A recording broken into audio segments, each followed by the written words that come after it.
Mga ulo at balat ng hipon, huwag mo munang itapon. Gamit pa natin yan sa isang masarap na salad. Ito yung pinakaginto dyan. Pabo at papaya. Paano nga ba nagiging masarap kapag pinagsama? Long process of cooking, pero gagamit tayo ng mga ingredients na meron sila dito at makakatulong para makapagpalambot doon sa ating karne. Viral plantita. May malaking taniman ng gulay sa loob mismo ng subdivision nila. Pwedeng i-video ko kayo. Try lang natin. Marami nga na nakapagtanim. Ba't ibang lugar na hanggang sa ibang bansa na nakarating. Dine in. Gusto ko i-try is yung sausage pizza. Take out. Unang kagat, ay naman agad. Samahan natin si Kapuso Star Olive May sa kanyang back-to-back food trip. Wow. Ang sarap. Marami sa atin talaga, sa totoo lang, real talk, hindi talaga fan ng salad. Hindi ko rin naman masisisi kasi, well, medyo, if you wanna create a perfect salad nang hindi masyadong komplikado yung proseso, ito yung isang step na pwede ninyong mas paangasin pa, pataasin pa yung linamnam, yung flavor ng inyong simpleng salad. Nagawa tayo ng shrimp and basil salad. Yung sinasabi ko magpapaangas dun sa pinaka-vinaigrette natin is ito. So makikita nyo, ito yung ating shrimp. Wala na siyang ulo, wala na rin siyang shell. Tinatabi natin yan para ma-extract natin yung flavor ng shrimp. So, sa mainit na pan, naglagay tayo ng olive oil or actually any neutral oil pwede nyong gamitin. Kumbaga, itotosta lang natin yung shrimp heads tsaka yung shrimp shells. Habang pinipiga natin ng katas yung mga ulo. By doing this, na-extract natin yung pinaka-essence ng ating hipon. Kung ayaw nyo ng oil, pwede rin kayong gumamit ng liquid. Isa to dun sa mga trade secrets na matagal ko nang ina-apply bilang isang kusinero. Ito actually yung ine-extract natin. Konting salt.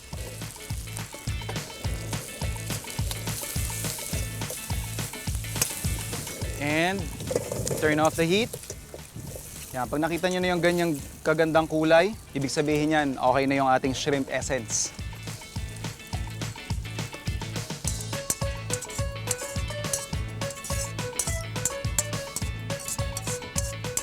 So pwede nyo pang pigaan yan, marami pa tayong hindi napipitpit masyado, but basically, ito yung pinakaginto dyan.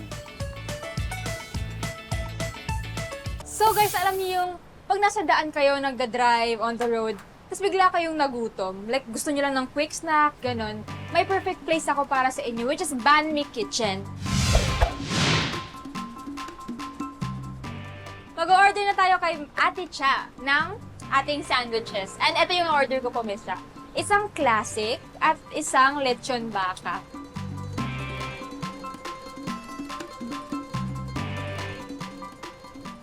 At habang naghahantay tayo na dumating at maluto yung sandwich ko, syempre, magpapalamig muna tayo kasi ang init-init sa Pilipinas. Kaya kailangan talaga natin ng refreshment.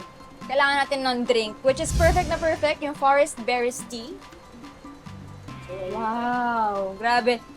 Sobrang refreshing niya. Like, hindi siya lasang-lasang tea. Perfect siya. Like, parang juice lang talaga. Basically, banh mi is a Vietnamese bread. Tayong Pilipino is mahilig tayo sa tinapay, sa pandesal, kaya tayo nagkaroon ng Banh Mi Kitchen. Nagugulat sila na masarap pala. Bakit? Kasi aside from incorporating yung authentic flavor ng Vietnam, meron na din tayong Filipino taste fusion. Meron tayong Wagyu Tapa, spicy lechon belly, and then lechon baka na alam naman natin tinatangkilik at mahal na mahal ng mga Pilipino.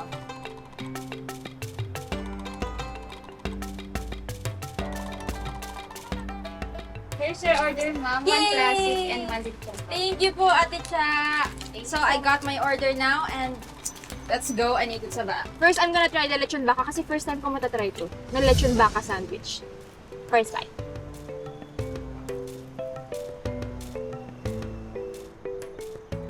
Grabe. Unang kagat, ay naman agad. Ang harap ng sandwich. Grabe. Punong-puno naman yung baka and vegetables. And hindi siya heavy for me.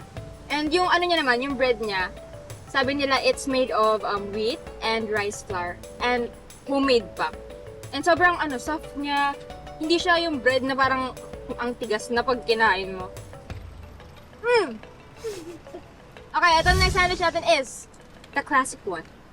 Yung best seller nila. First bite ng classic sandwich. Then, everything goes well. Like, yung vegetables niya and all, perfect na perfect siya. Kasi, when you bite, na-cleanse na rin yung palate mo. Lahat ng kind ng banh mi sandwich na orderin mo dito, meron silang standard na spread, which is the pate, this one. It's very, ang sarap niya, like, it's sweet, na savory, like, hindi siya nakakasawa because may veggies nga. Basically, the general idea of the store is takeaway. People can just order in advance and schedule yung pick up, tapos drive away. You can order your favorite Banh Mi Kitchen food through our website, www.banmikitchen.ph, or from your favorite delivery apps. At the same time, you can order from 8 a.m. to 8 p.m.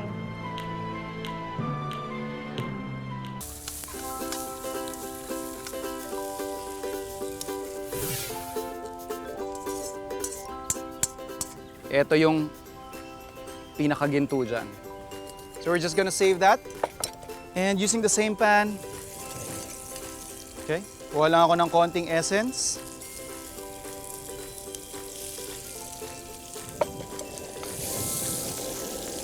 Totos lang natin yung ating shrimp.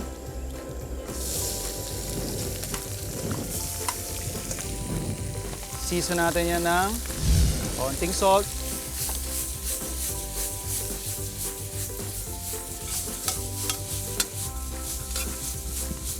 At this point, mga 75% done na yung ating shrimp. Patayin lang natin yung init.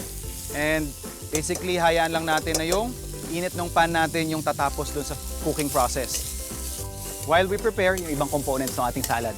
So we have our shrimp essence. Yung ating acid, ating lemon. Some more olive oil.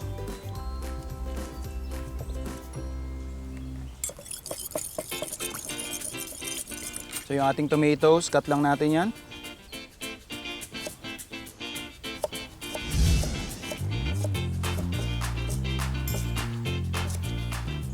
Toss lang natin dun sa ating shrimp.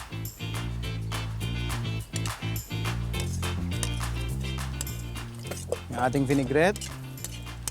Habang dito naman, ito yung ating lettuce. Dunk nyo lang yan dyan. And of course, yung ating basil leaves. So we're using here sweet basil. Kung may Thai basil kayo dyan, pwede nyo rin samahan. Other favorite herbs na meron kayo. Tarragon would actually go well with the salad. Now we just swirl it. And pwede na tayo mag-plate.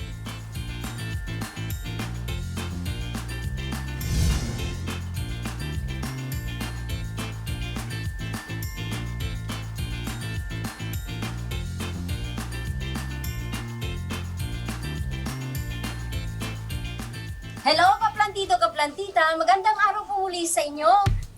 Sa hanay ng mga viral YouTube content creators, talaga namang pinusuan ng mga netizens ang channel ni Nanay Heidi. Bukod kasi sa mga practical niyang tips sa pagtatanim, agaw pansin din ang location ng kanyang garden. Ako ay agriculture teacher, elementary. Tapos nakapagtapos din ako ng agriculture. BS Practical Arts, may area ng agriculture. Hanggang sa pag-retire ko, sabi ko, mag-rooftop gardening ako.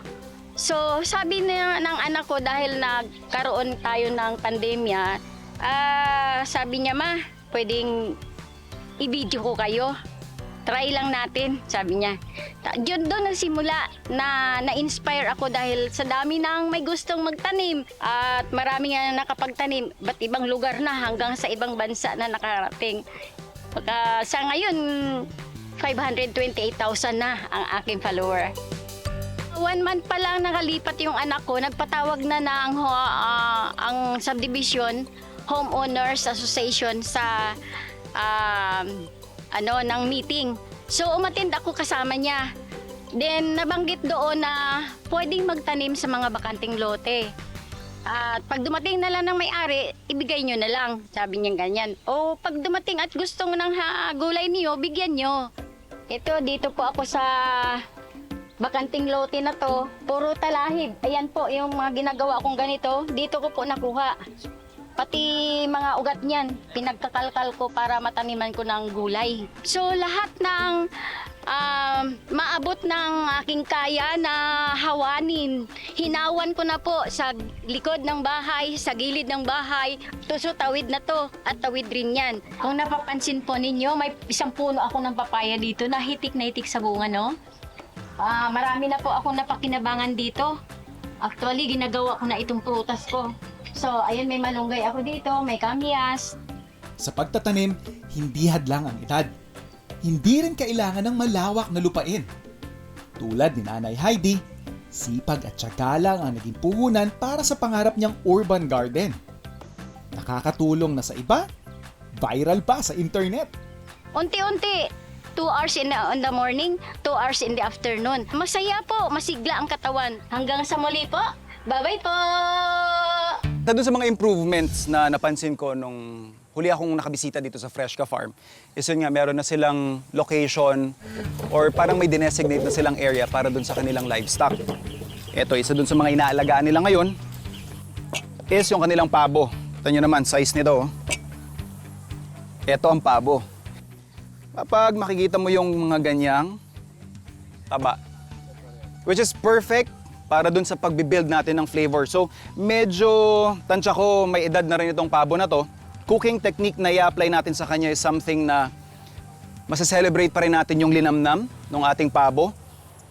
Long process of cooking, pero gagamit tayo ng mga ingredients na meron sila dito at makakatulong para makapagpalambot doon sa ating karne. So, ito yung kanyang fat. I-render lang natin to.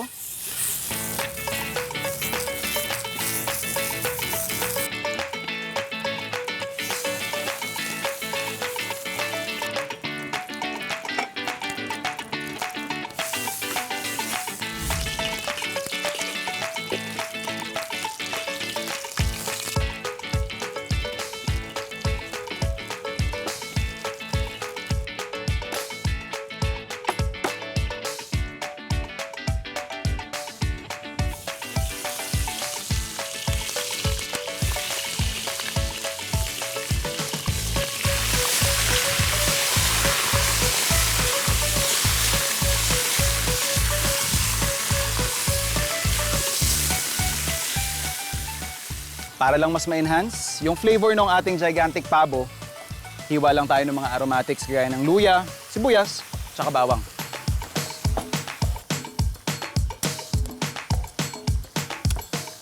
Gaya ng sabi natin kanina, nagagamit tayo ng ingredients from the farm na makakatulong para mas mapalambot yung ating pabo. Ito, nakapitas tayo ng kanilang papaya dito. And again, preference nyo na lang yan kung gusto niyo yung mas maniba na o yung mas pahinog na. Kagaya nito, or yung mas hilaw. Basically, same ingredients pero may dinadala rin kasi silang ibang karakteristik dun sa dish natin. So kung pwede, pag-combine ninyo para manamis-namis yung timpla and yung pampalambot na part. As we know, yung papaya nga natin has a component na nagpapatenderize doon sa protein natin, which is in this case, yung ating pabo.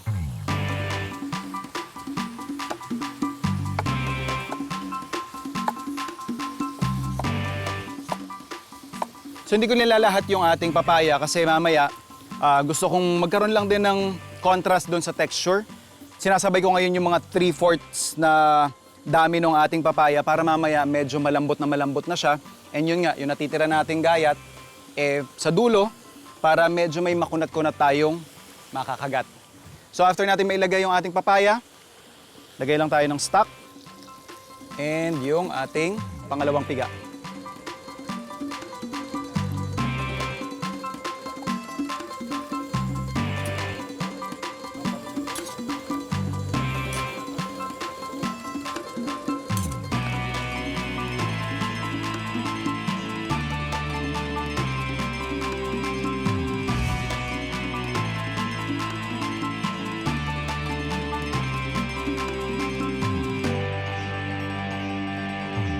So, more than 3 hours na nating pinalalambot yung ating pabo.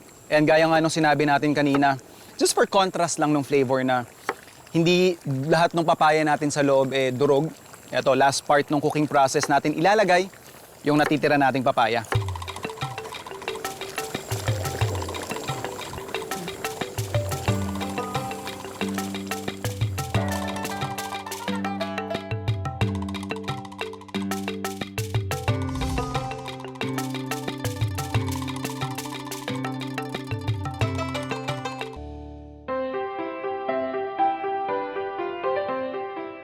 Actually kasi lagi kong sineset yung sarili ko kapag pupunta ako sa isang coffee shop.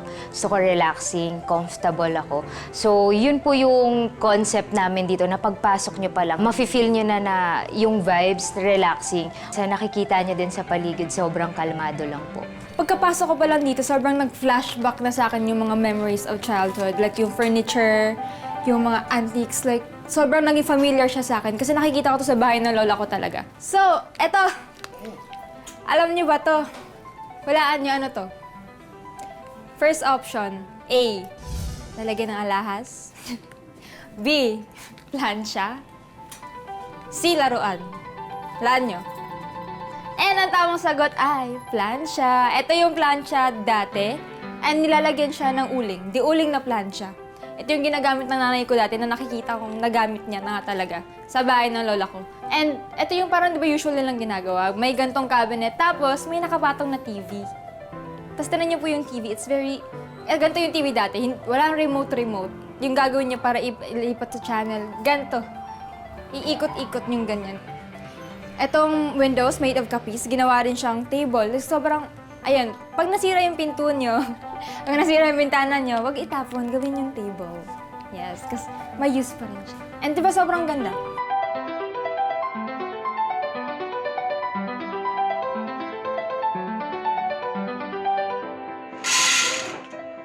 Bukod sa Instagrammable interiors, ang main offering ng Retro Coffee House ay ang kanilang coffee drinks na pwede mong i-customize. Ikaw ang pipili ng coffee beans at flavor na gusto mong pagsamahin. Sa mga coffee beans namin, nagsiserve kami ng local coffee beans and international coffee beans. Ang pinaka-binibili sa amin is yung local coffee beans. For example, we have Benguet. Pwede siyang i-partner dun sa coffee flavor na salted caramel, pwede ring caramel. So, pwede nyo ring tikman lahat ng beans namin and tikman din lahat ng flavors na gusto nyong beans. And sinaserve namin siya pwedeng sa ice, hot, or frap po. As in, pagising ko sa umaga, ito yung una kong hinahanap, which is coffee. And ito yung Kalinga Hot Latte nila. Grabe. Ang ganda pa ng mug. Wait lang. Oh, ang sarap. Grabe. Like, sobrang sakto niya. For me, kasi mahilig ako sa strong coffee. Gusto ko i-try is yung sausage pizza. So, ayan, meron mga onions, may sausage, tomato sauce, cheese, and bell pepper. And olives. So, let us try.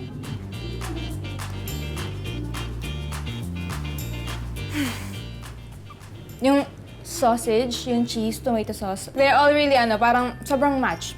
Made in heaven. Sobra. Before tayo mag-move on sa spicy carbonara, let us cleanse our palate first by this coffee luwak frap. Very chocolatey, very refreshing niya. Talagang perfect yung special na word for the bean. Move on na tayo sa spicy carbonara. Cause I'm a carbonara girly. Sobra.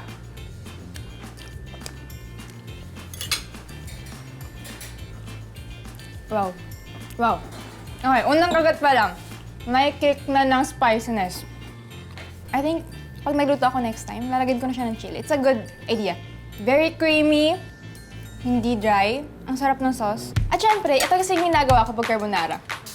You get this one, the bread. Ilagay yung carbonara. Nagutom na kayo, no? And you bite into it.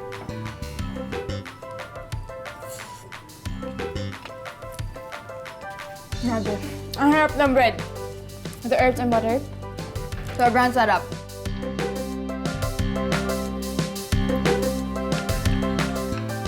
Wow.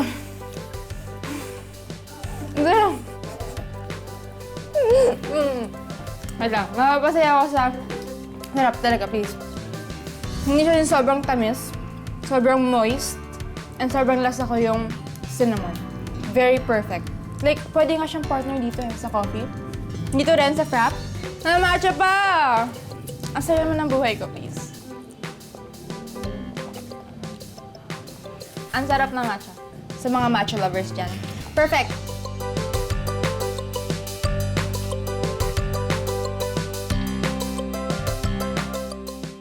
And kaya sa mga kapwa ko Cebuano, mga unta.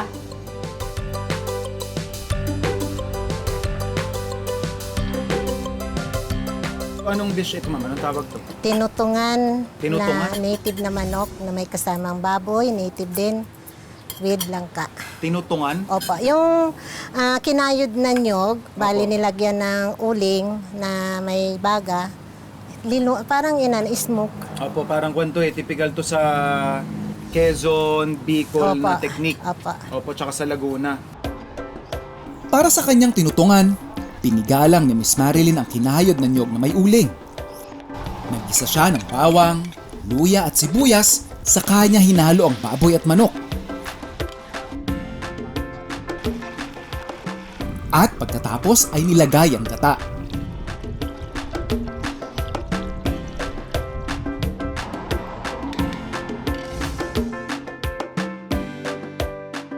Ako naman, ma'am, pinagluto ko kayo nung alaga ninyong pako. Na Diyos ko, Man, yan, sobrang taba. sobrang taba, sobrang laki. Wala ba medyo maliit-liit nito? Ay, hindi, ma'am, ang laki nung kwan. Parang kasing laki ng dinosaur yung pabo nyo kanina eh. Tapos, ma'am, sabi ko nga nung naikukwento ko po sa inyo, nakapunta na ako dito before. Apo. Ang dami ng pagbabago. Ang dami na rin po. Ano po yung naging concept ninyo? Ba't naisipan nyo maglagay na ng samgyupsalan dito? Bali, nag-oversupply po kami ng lettuce. Okay. Kaya yun, naisipan na sangyup sa farm. October 11, 2020. Sarap. Pwede. Idol ko kayo. Layo kayo pinapanood eh. Maraming salamat, ma'am. Ito na. Magka-exchange ulam tayo. Kaya nga po. Ever since pa, advocacy nyo na ba talaga or plano nyo na from the start na ma-expose or maging kabuhayan yung gantong klase ng farm?